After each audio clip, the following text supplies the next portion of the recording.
Este programa é livre para todos os públicos.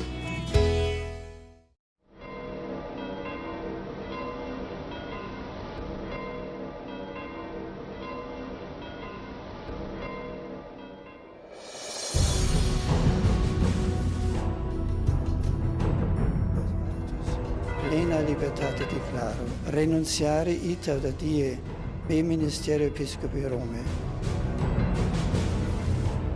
É realmente isso que nós ouvimos?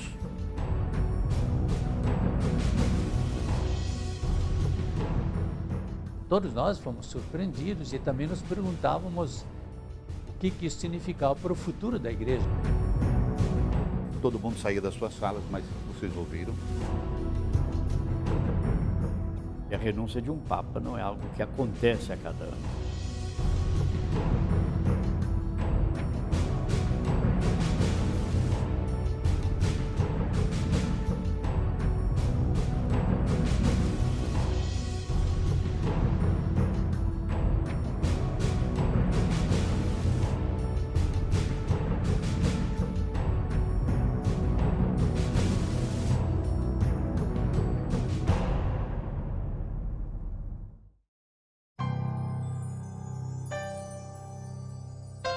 Gosto de jardins. Reservo a ele parte do meu tempo, desde que me tornei Papa Emérito. Papa Emérito. Bispos se tornam eméritos a partir dos 75 anos de idade. Ser Papa, com esse título, pode-se dizer, é um acontecimento inédito na história da Igreja. Assim como minha renúncia, dia 11 de fevereiro, dia de Nossa Senhora de Lourdes, em 2013. No consistório, todos aguardavam o anúncio da canonização de 3 mártires. Ali, fiz a leitura oficial de minha decisão. Qua propter bene consus pontes huius actus, plena libertate declaro, me Ministério Episcopi Rome, successore Sancti Petri, vi permanens cardinalium, die 11 aprilis bis 15 commissum, renunciare ita da die 28 februari bis 13 hora 20, sedes Rome, sede Sancti Petri vacet, et conclave ad elicendum novum summum pontificem. Surpresa total, né? Porque nós, bispos, cardeais, que estamos mais distante, né, ali da Cúria Romana, das atividades mais diretas ligadas ao Santo Padre, nós fomos totalmente surpreendidos. Pegou não só católicos de surpresa, mas o mundo de surpresa. Quer dizer, desde Clemente VII nós não tínhamos uma renúncia. E o que acontece então? Meu recolhimento se comprometia ainda mais com a oração pelo crescimento da Igreja. É confortador pensar que a gente tem ainda o nosso bispo emérito de Roma, o nosso Papa emérito Bento XVI, rezando pela Igreja, rezando pelo nosso Papa hoje, Francisco, e que continua ainda o seu trabalho intelectual. Bento XVI nos ensinou novamente o significado da oração, da reflexão, da pertença à Igreja. Já houve 6 casos de renúncia ao longo da sucessão petrina, mas nenhuma por saúde debilitada. Poucos sabem, eu perdi a visão do olho esquerdo em 1994. Também tenho problemas auditivos. A falta de recurso sensorial pode até se superar, mas naquela data eu já tinha 85 anos, mais de 60 deles dedicados à vida sacerdotal. Uma decisão como a de abdicar deve ser ponderada e refletida por longo tempo.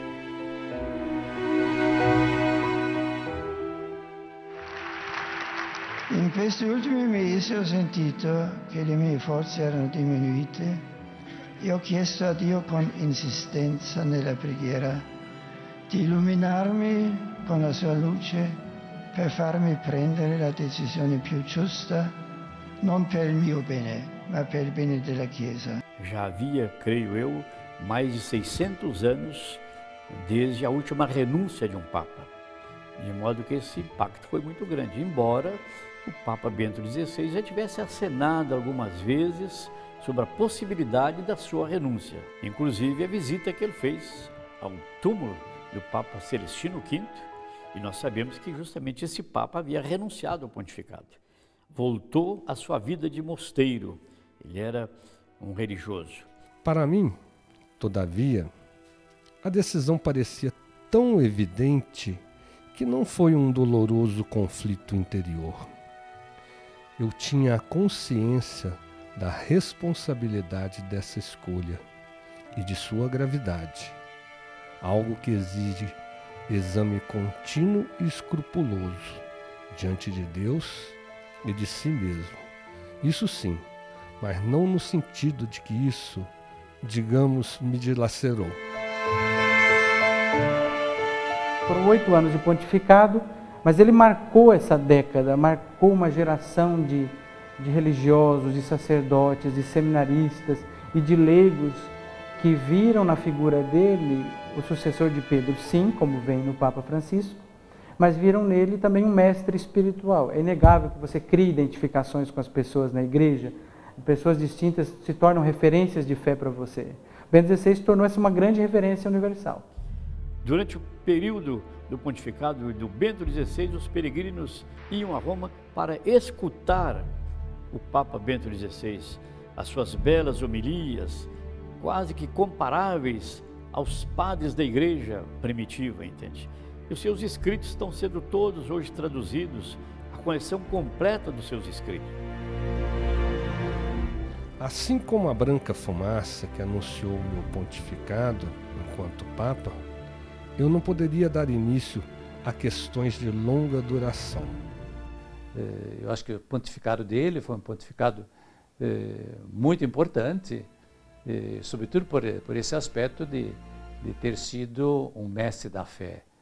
Ele mesmo dizia que ele é um teólogo e gostava de escrever, gosta de escrever, gosta de ler, de estudar teologia, de se ocupar da teologia.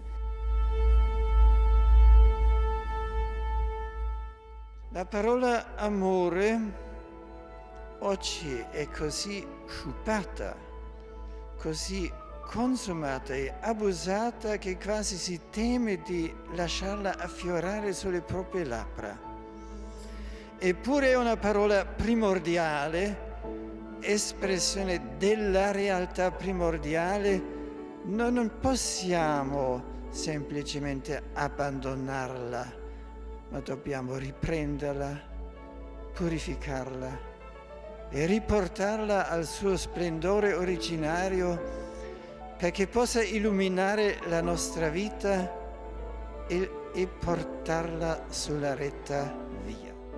A sua obra nasce do seu ministério, nasce do seu trabalho como professor, sim, mas como seu trabalho como bispo, arcebispo e, sobretudo, no seu trabalho junto à Congregação da Doutrina da Fé. Entendido esse contexto, você percebe que a obra dele, embora não tenha um grande esquema geral, como se ela tivesse pré-concebida a partir de um projeto, ela é uma obra orgânica. Ela é uma teologia profundamente eclesial, né? Ela é uma teologia que dialoga com a filosofia, sim, mas ela é uma teologia que ela quer discutir, sobretudo, ela quer amadurecer, antes de tudo, a fé da igreja que nos foi legada. Então ele dialoga o tempo todo com os padres da igreja e ele dialoga o tempo todo com a Sagrada Escritura. E com os homens. O diálogo cristão é mais que um ato de reciprocidade de amor. É essencial para uma fé verdadeira. Sento realmente un santo dovere di fare tutto il possibile per arrivare alla comunione piena e sono molto grato per la vostra preghiera e per la vostra sede.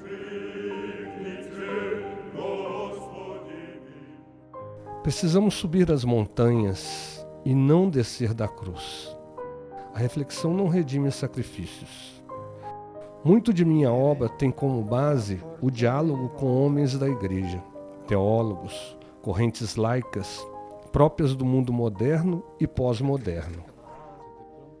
Ele não é apenas um pregador para membros da igreja. Ele não fala só para quem já está no banco das nossas igrejas. Ele vai anunciar a palavra de Cristo nos termos que o mundo precisa ouvir. Questa comunità, ma lasciarci chiedere che cosa possiamo fare noi per dare nuova vitalità alla fede cattolica. E direi un primo punto è certamente un messaggio semplice, profondo, comprensibile, importante che il cristianesimo non appaia come un sistema difficile. Eu estava consciente que meu dever era de outro tipo. Eu deveria, antes de tudo, buscar mostrar o que significa a fé no mundo de hoje. Colocar novamente em destaque a centralidade da fé em Deus e dar aos homens a coragem de crer, a coragem de viver de modo concreto a fé neste mundo. Fé e razão são os valores nos quais reconheci a minha missão. E por isso, o tempo de duração do meu pontificado não era importante. Ele se caracterizou como um Papa muito sábio, muito culto, com uma percepção teológica da Igreja e das questões relativas à Igreja e à vida cristã muito bonita, muito profunda. Foi um homem que realmente ajudou a Igreja muito a aprofundar a fé, e isso dentro da cultura atual do mundo, quer dizer, confrontando-se com a inteligência mundial, com o mundo acadêmico mundial, muito secularizado hoje, e onde a religião não tinha muito destaque, e ele conseguiu, de fato, trazer a religião, a fé cristã, de novo, para dentro da discussão mesmo do grande mundo acadêmico. Ah, o mundo acadêmico. O início da caminhada de fé para muitos jovens. Bento XVI ele mostra-se muito fiel ao magistério da Igreja, à Sagrada Tradição e às Sagradas Escrituras. Então, de uma certa maneira, isso me cativou, ao ver que aquilo que ele falava e aquilo que ele pedia era aquilo que ele fazia. Nunca se sabe quanto um gesto de um Papa pode tocar o coração de cada um, a ponto de desejarem estar entre o povo e a cruz. Quando eu tinha por volta dos 12, 13 anos, uma cena me marcou profundamente, que foi uma celebração da Sexta-feira da Paixão do Senhor, em que ele estava presidindo, e no momento em que ele despoja-se da casula, da mitra e dos múleos e vai em direção à cruz do Senhor para venerá-la. Veja, essas pequenas coisas mostram que ele, muito além de qualquer caricatura que possa ter sido formada aqui, demonstra aquele amor de Cristo nos detalhes. Os detalhes. Até meu lema, cooperador da verdade, imagem do brasão do Papa, é inspiração para muitos jovens no serviço à Igreja. O pensamento de Bento XVI hoje é ver uma reatualização do pensamento da Igreja, da forma como ele sabe repassar, da forma como ele sabe fazer. É importante porque ele nos mostra que os valores precisam ser reafirmados na sociedade de hoje e mostra que eles não são coisas antigas, mas são cada vez mais atuais. Renúncia é sinônimo de sacrifício, de abandono, algo muitas vezes encarado como negativo. Mas do ponto de vista espiritual, ela pode suscitar novo sentido a uma caminhada.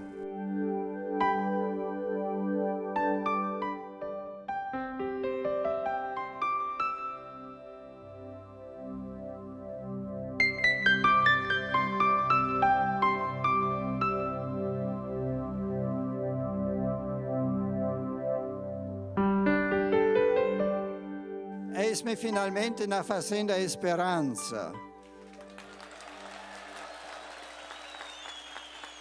E nós já antes dele tínhamos, menos eu sentia forte, a gente tem que descentralizar e entregar para a nova juventude.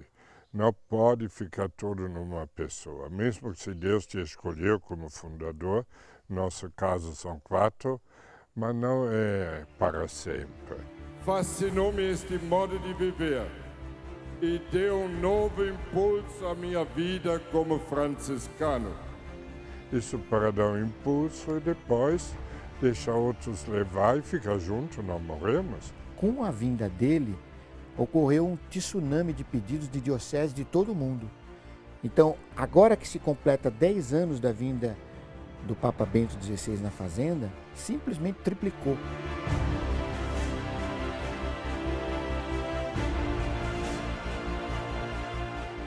Isso se deve à visibilidade da presença que o Papa deu a nós. Deus não força, não oprime a liberdade individual, pede sua abertura daquele sacrário da nossa consciência.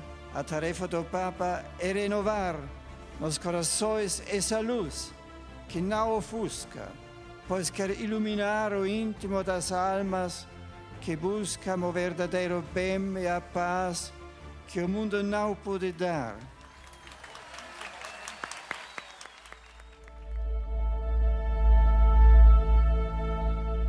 11 de maio de 2007. Fazia um frio atípico para o outono quando cheguei a São Paulo. Nenhuma novidade para os europeus, especialmente eu, um alemão. Mas a acolhida do povo brasileiro logo mudou o clima. O calor humano tomou conta da noite no estádio do Pacaembu.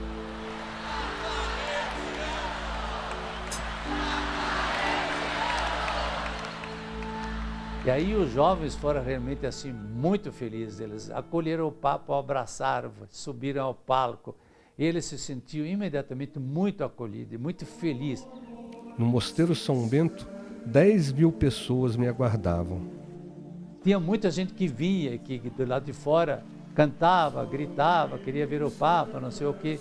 E ele começou a ir à janela mais vezes. Foi muito bonito, porque ele sentia que o povo queria muito a ele. Ainda em São Paulo, no dia seguinte, as nuvens receberam o anúncio da canonização do primeiro santo brasileiro, Frei Antônio de Santana Galvão. Foi realmente assim, muito importante, porque nós conseguimos que ele viesse a São Paulo, porque ele vinha para Aparecida. Só que nós pedimos que ele canonizasse o Frei Galvão.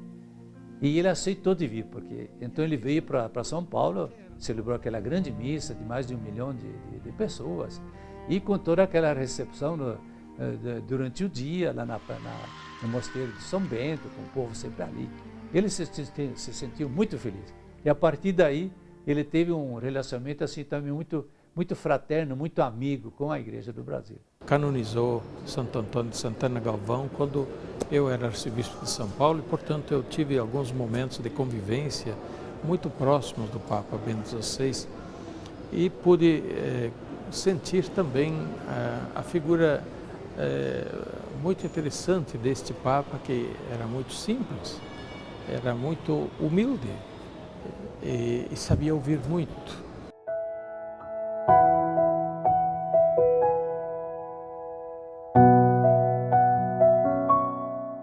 Oficialmente, o objetivo principal da viagem ao Brasil era a abertura da 5ª Conferência Nacional dos Bispos Latino-Americanos, o CELAM. Em 2005, tínhamos decidido que esse evento seria realizado em Roma mesmo, mas naquele mesmo ano conheci Dom Damasceno. Eu o convidei pessoalmente em 2005, levando uma imagem de Nossa Senhora Aparecida. Lhe dei de presente, de recordação. Ele não conhecia o santuário, conhecia só de nome.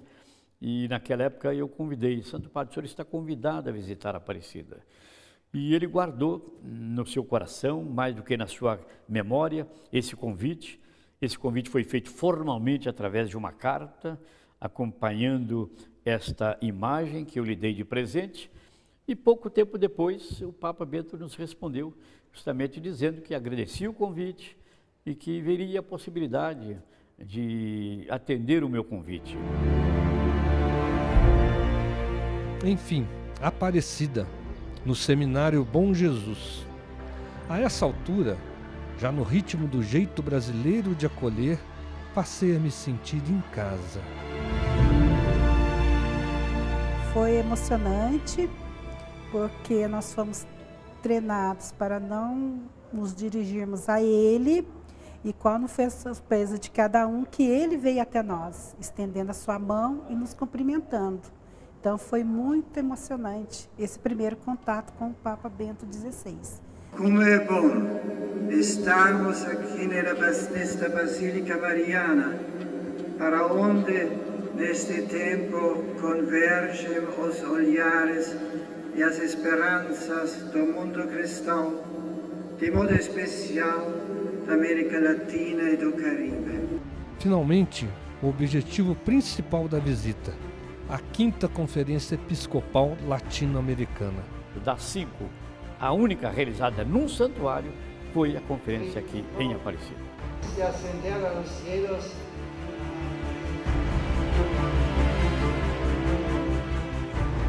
O estreitamento com a Igreja do Brasil me fez bem. Até então, sendo ele alemão, o modo de se comportar, né? Até a bênção parecia que é um pouco tímida. No Brasil ele abriu o sorriso e ele aprendeu a sorrir.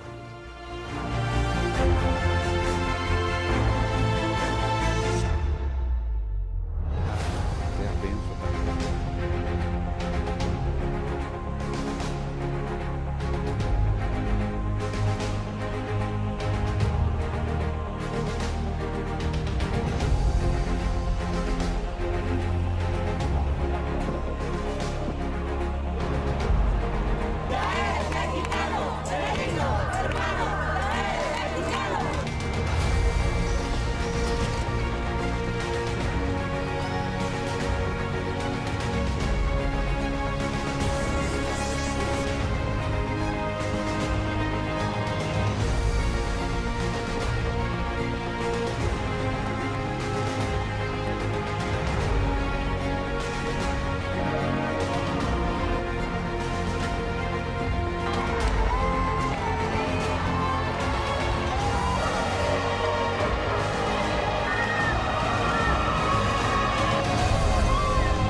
Com o tempo, as forças físicas se declinam.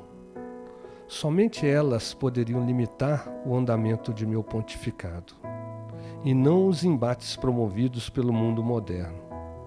Hoje já não tenho o mesmo vigor de 19, quando fui nomeado prefeito da Congregação da Fé por João Paulo II em 1981. Confesso, uma posição das mais incômodas para mim. E ha rivestito questo compito praticamente per quasi tutto il pontificato di Giovanni Paolo II, perché il Papa Wojtyła lo stimava moltissimo e quindi lo voleva fortemente come prefetto della congregazione, lo stimava come teologo, lo stimava per la sua sintesi straordinaria di intelligenza e spiritualità, e anche per il suo equilibrio nell'affrontare i temi della Chiesa. E quindi c'è stata una sintonia e una collaborazione fra Papa Giovanni Paolo II e il Cardinale Ratzinger, che è una delle dimensioni più importanti probabilmente dello stesso pontificato di Papa Wojtyła.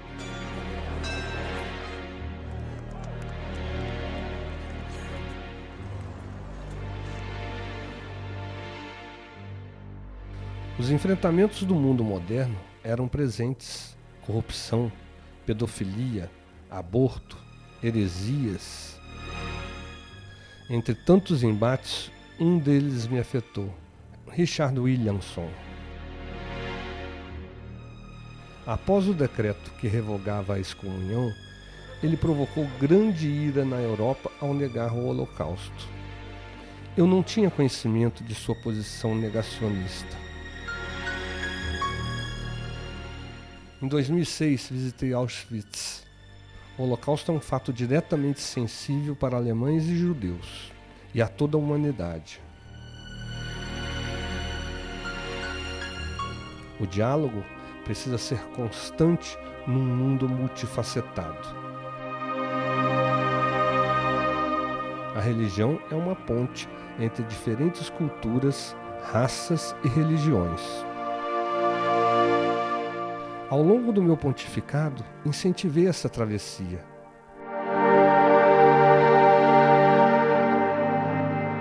Em 2008, já no 3º ano de papado, houve uma série de denúncias sobre abuso sexual infantil por parte de membros do clero.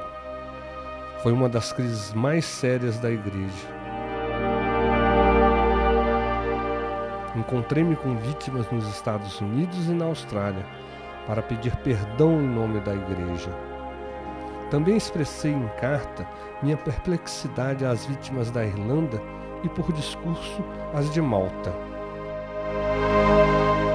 Ha definito chiaramente che l'abuso sessuale commesso da sacerdoti nei confronti di bambini è un abuso del corpo di Cristo. Il Cardinal Ratzinger, prima della sua elezione, è riuscito a portare l'autorità e la responsabilità per diciamo, il processo canonico nei confronti di questi atti e di questi crimini dalla Congregazione per il Clero alla Congregazione per la Dottrina della Fede, di cui lui era il prefetto, il capo.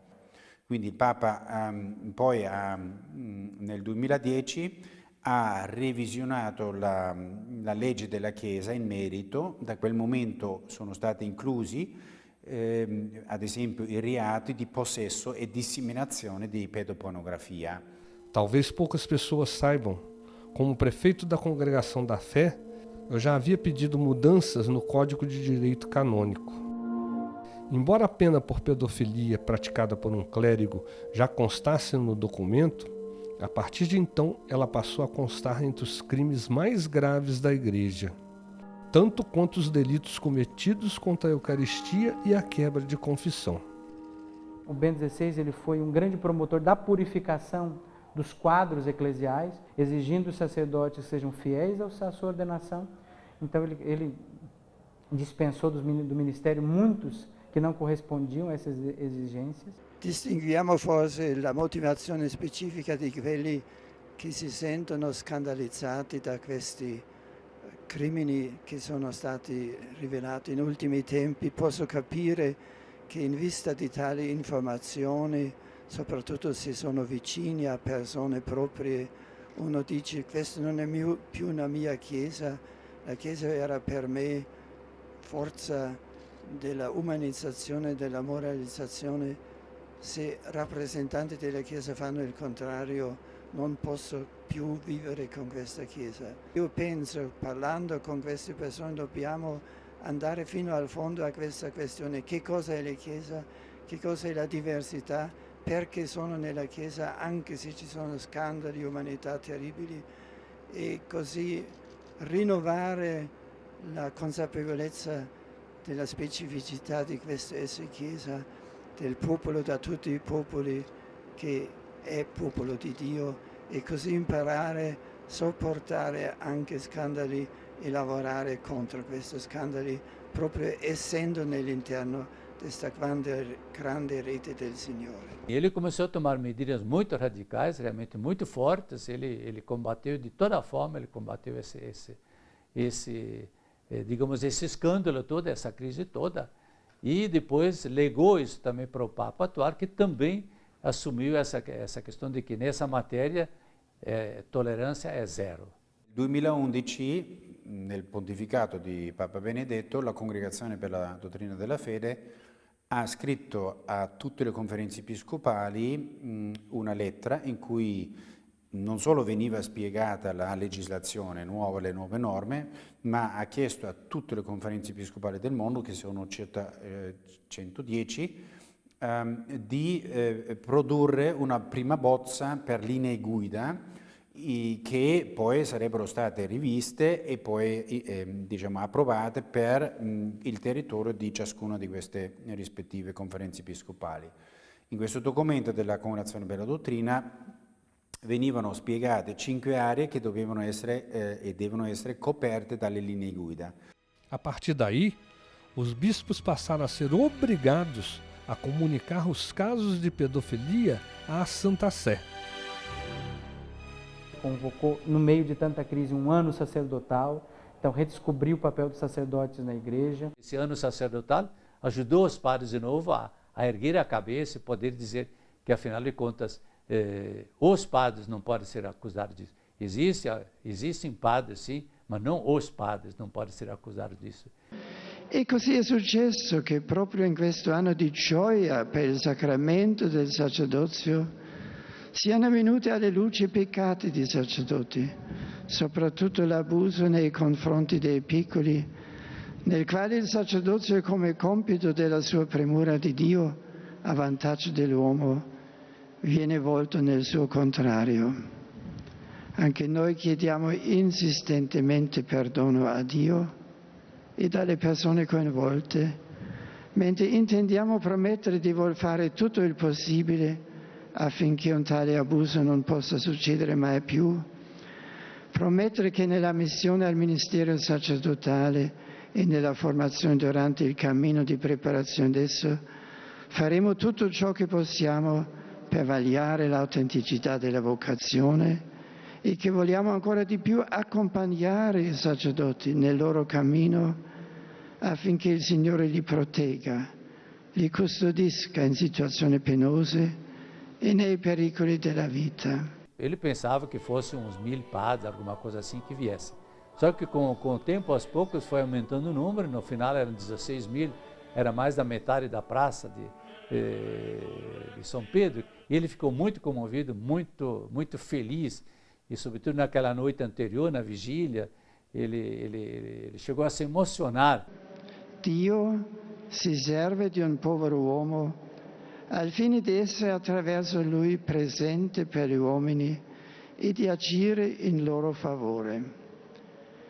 Questa audacia di Dio, che ad esseri umani affida a se stesso, che pur conoscendo le nostre debolezze ritiene degli uomini capaci di agire e di essere presente in vece sua. Questa audacia di Dio è la cosa veramente grande che si nasconde nella parola sacerdozio.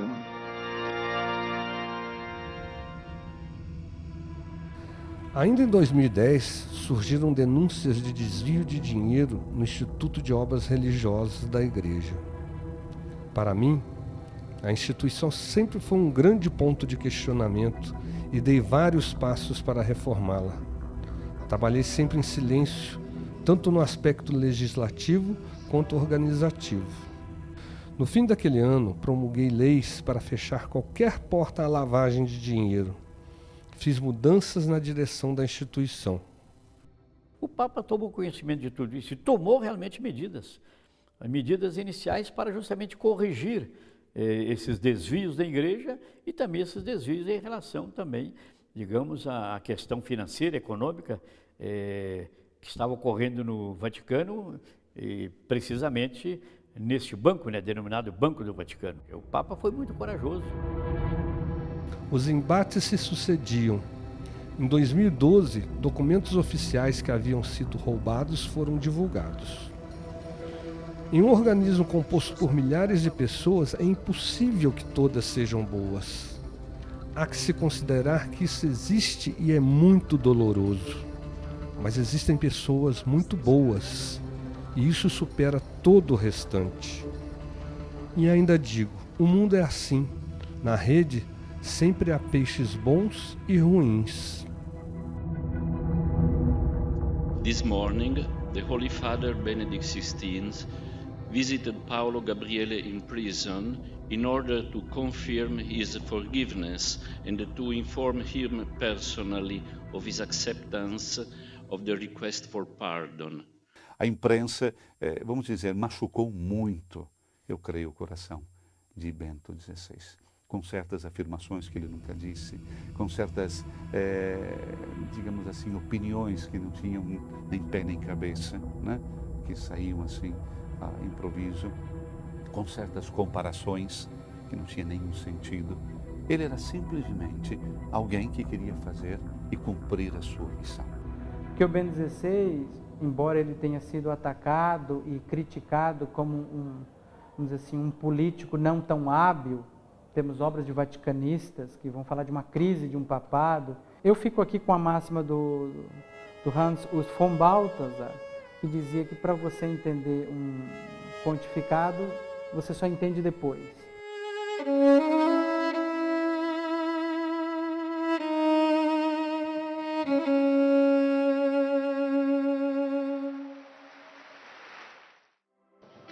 É preciso ter a energia das crianças. É preciso ter também a curiosidade que elas têm do mistério da fé.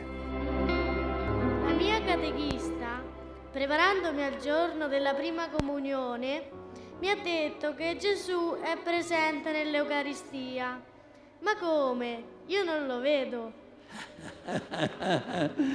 Sì, non lo vediamo, ma ci sono tante cose che non vediamo e che esistono e sono essenziali.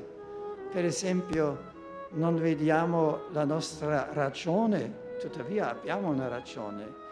Anche non vediamo, per esempio, la corrente elettrica e tuttavia vediamo che esiste, vediamo questo microfono come funziona, vediamo le luci. Quindi, con una parola, proprio le cose più profonde che portano realmente la vita e il mondo non vediamo, ma possiamo vedere e sentire gli effetti. No início do meu caminho de fé havia uma guerra, a Segunda Guerra Mundial. Aos 16 anos fui obrigado a servir meu país e compreender os horrores e a miséria humana. Diese Frage, wie das zu Beginn des Weltkrieges, Zweiten Weltkrieges war. Ratzinger, o Santo Padre, foi chamado em 1943 a Munique na artilharia para trabalhar com canhões. Éramos jovens do ginásio, de dia estudávamos e à noite deveríamos estar nos campos de batalha e armar os canhões que deveriam combater os inimigos.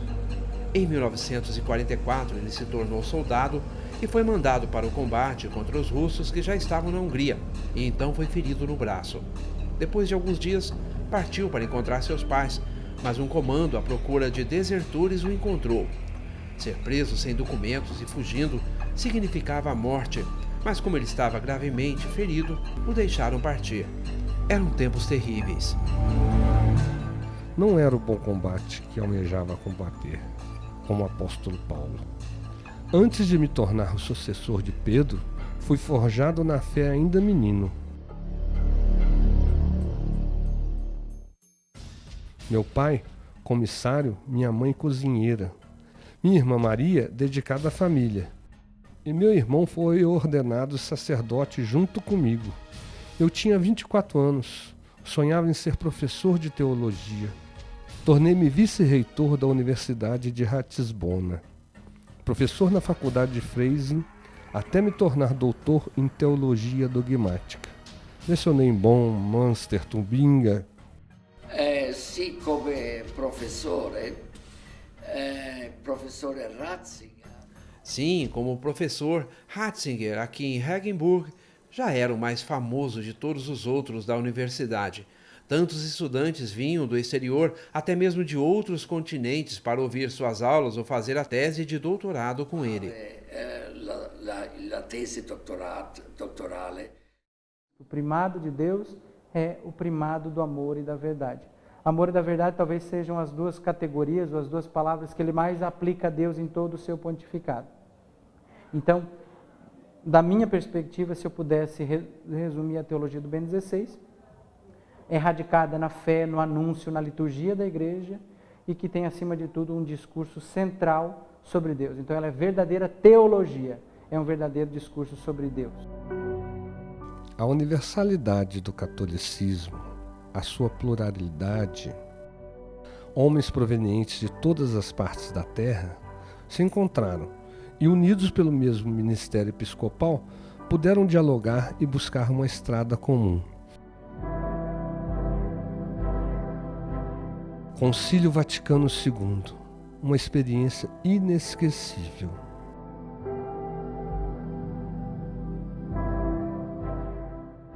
Allora noi siamo andati al Concilio non solo con gioia ma con entusiasmo.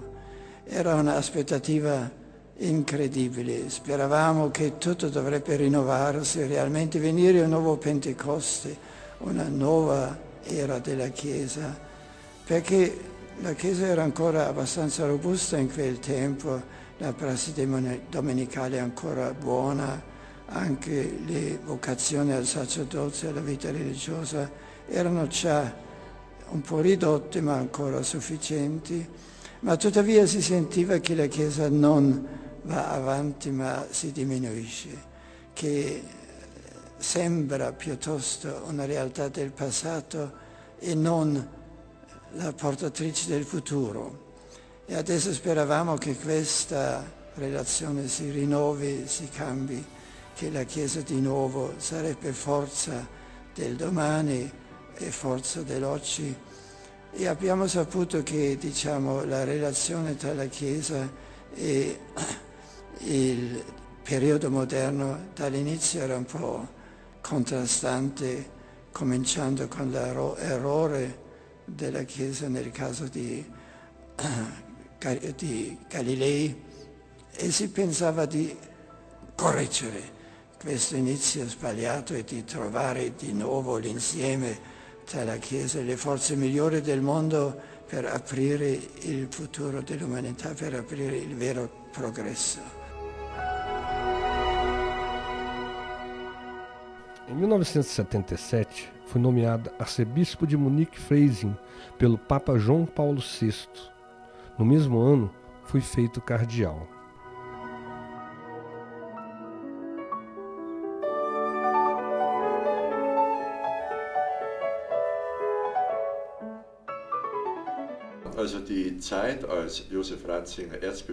O período no qual Ratzinger se tornou arcebispo foi um período muito movimentado. Seu predecessor foi o cardeal Júlio Doffner, que participou do Concílio Vaticano II e fez conhecer as novidades em sua arquidiocese. E depois, para Ratzinger, foi um desafio conseguir transformar as realidades do concílio numa prática moral e espiritual a ser vivida na arquidiocese.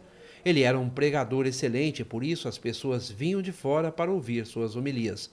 Colocações muito simples e compreensíveis que levavam a um aprofundamento teológico. Ele tinha uma voz clara, um modo lúcido de expor-se. Eu penso que essa foi uma estratégia do cardeal para traçar o caminho espiritual de sua arquidiocese.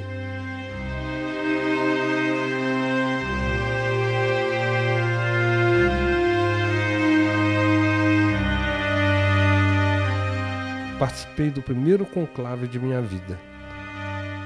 Viriam outros 3, o que elegeu João Paulo I, cujo pontificado foi breve, e em 78 João Paulo II. E aquele de 2005. Extra omnes.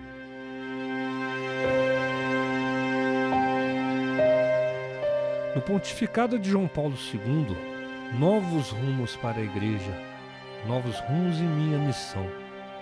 Assim, em 81, fui nomeado prefeito da Congregação para a Doutrina da Fé.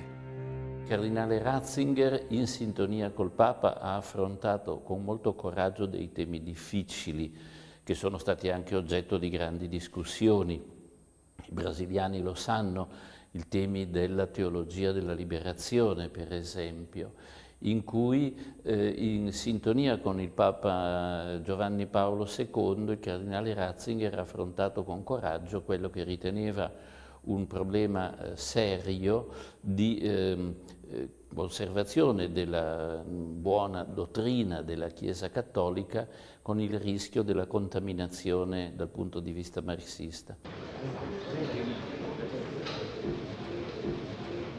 Della promozione dell'uomo non vogliamo, come ci ha detto da Sua Eccellenza, impedire questa promozione, ma liberare questa promozione da ostacoli, da dottrine che sembrano aiutare, ma di fatti impediscono vere riforme perché tendono a un sistema totalitario. Entre outros embates naturais de quem ocupa esse importante cargo da Igreja, enquanto prefeito da Congregação da Doutrina da Fé, eu pude dirigir a redação do Catecismo da Igreja.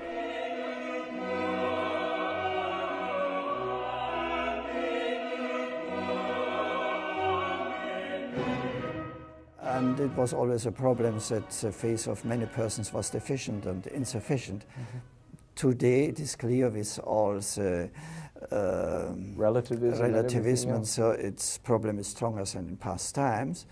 And so the problem of catechization and evangelization is much more difficult as in different times. I think the first point is a good catechesis, that in the preparation to the faith, in the education to the faith, really the faith of the Church is in its authenticity present. And I think the Catechism of the Catholic Church is a great help to see universally what is really faith of the Church and what is not. And the new compendium we are preparing will be another help to make more accessible the great Catechism in the practical work of catechization. Antes mesmo de ser Papa, ele foi um grande cardeal, um grande teólogo, e a sua teologia permanece, ela vai pelos séculos afora certamente ser reconhecida como uma grande contribuição para a teologia, para a vida da Igreja. No entanto, o terceiro conclave de minha vida me levou ao pontificado.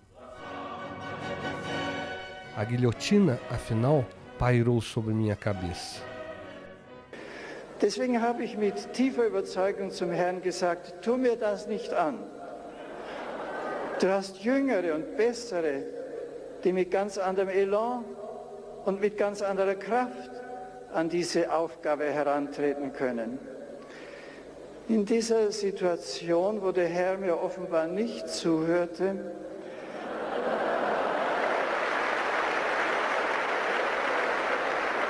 in dieser Situation hat mich ein kleiner Brief sehr berührt, den mir ein Mitbruder aus dem Kardinalskollegium zusteckte. Er hat mich daran erinnert, dass ich die Predigt beim Gottesdienst für Johannes Paul II. Vom Evangelium her unter das Wort gestellt hatte, dass der Herr am See von Genezareth zu Petrus sagte, folge mir nach. In dieser Predigt hatte ich dargestellt, wie Karol Wojtyła immer wieder vom Herrn diesen Anruf erhielt, folge mir nach. Und immer neu viel aufgeben und einfach sagen musste, ja, ich folge dir, auch wenn du mich führst, wohin ich nicht wollte. Der Mitbruder schrieb mir, wenn der Herr nun zu dir sagen sollte, folge mir, dann erinnere dich an das, was du gepredigt hast. Verweigere dich nicht. Er hat geschrieben, wenn es so kommt, sei gehorsam, wie du es über den großen heimgegangenen Papst gesagt hast. Und dieser Brief ist mir aufs Herz gefallen. Bequem sind die Wege des Herrn nicht, aber wir sind ja auch nicht für die Bequemlichkeit, sondern für das Große, für das Gute geschaffen.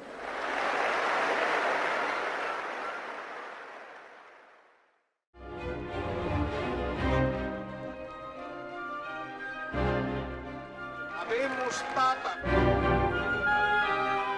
Dominum Josephum Sancte Romane Ecclesiae Cardinalem Ratzinger qui sibi nomen imposuit Benedicti XVI.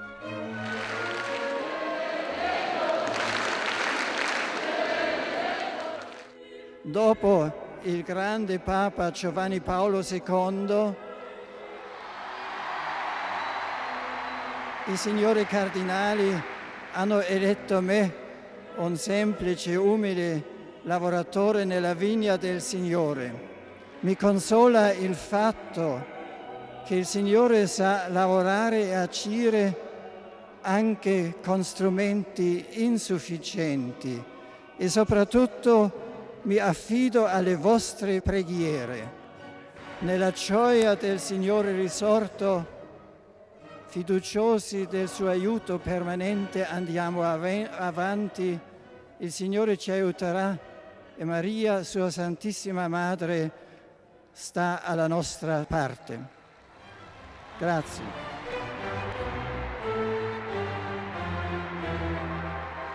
Non abbiate paura di Cristo, Egli non toglie nulla e dona tutto. Chi si dona a Lui riceve il centuplo.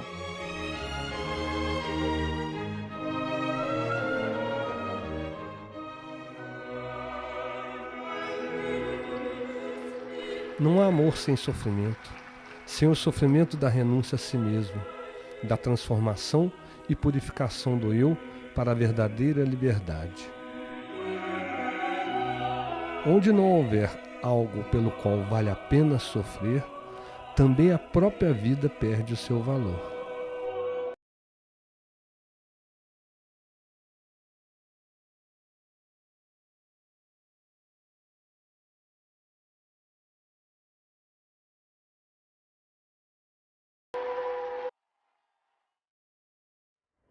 Non sono più pontefice sommo della Chiesa Cattolica, fino alle 8 di sera sono ancora poi non più.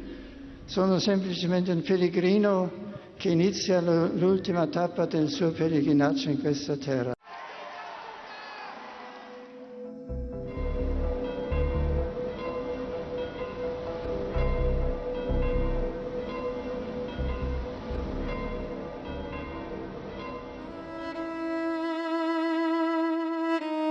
Entro agora no último período de minha vida. No lento declínio das forças físicas, estou peregrinando interiormente rumo à casa do Pai.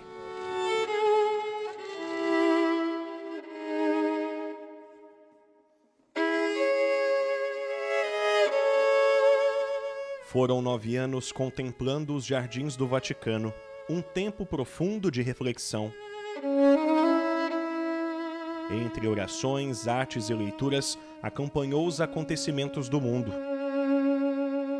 Visitas eram poucas, mas seu sucessor Francisco foi um amigo presente. Com respeito, apresentava-lhe os novos cardeais da igreja. Bento XVI deixou o mosteiro uma única vez para se despedir na Alemanha do seu irmão mais velho, que veio a falecer poucos dias depois. Em seu último ano de vida, ao ser acusado de omissão em casos de abuso, na época em que era arcebispo em seu país natal, expressou às vítimas profunda vergonha, grande dor e sincero pedido de perdão. Em breve me encontrarei perante o último juiz da minha vida. Embora eu possa ter muitos motivos de temor e medo, quando olho para trás em minha longa vida, sinto-me em todo caso com um ânimo alegre, porque confio firmemente que o Senhor não é apenas o juiz justo, mas ao mesmo tempo o amigo e irmão que já sofreu ele mesmo minhas insuficiências, e é, portanto, ao mesmo tempo, meu juiz e defensor. A amizade com o juiz da minha vida me permite atravessar a porta escura da morte, com confiança. Lúcido e fisicamente frágil, em 2022, Joseph Ratzinger viu chegar sua 95ª primavera. Diante do encontro definitivo com Deus, peregrinou para os Jardins Celestes.